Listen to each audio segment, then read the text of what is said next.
Hi, this is Cheryl for Cut at Home. Today I have a couple of fun tips for you for creating color with your embellishments and also for making a little bit more use of the supplies that you already have.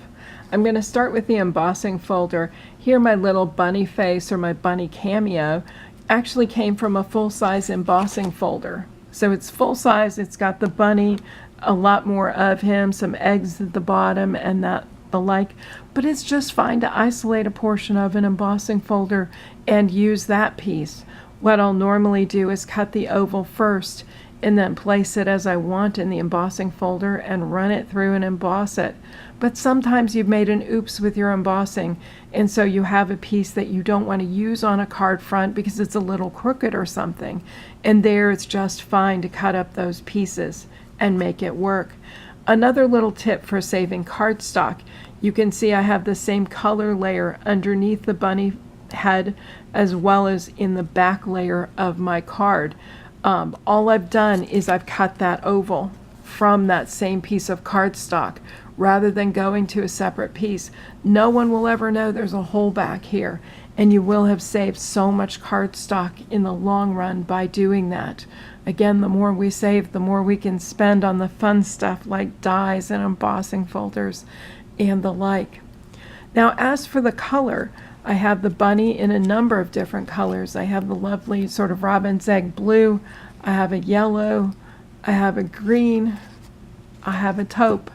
I've started with all the same basic supplies. I've got some plain white May Arts sheer ribbon, I have some white pearls, and I have some clear rhinestones and some white ribbon roses. Now, how did I add the color? Well, I used an alcohol ink marker, a Copic marker, to do that. So for most of the embellishments, let me show you here on a ribbon rose that I started earlier, you're just going to follow through and color the white away by adding more color.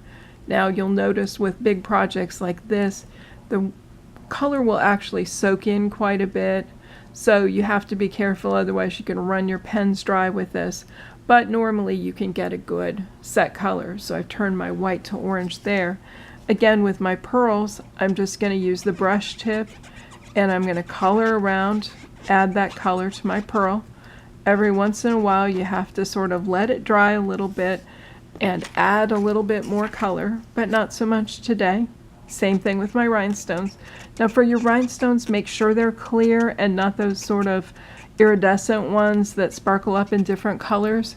The iridescent ones don't take the color as well as the plain clear does. Now on ribbon, I'm going to go to the other tip of the marker, the chisel tip.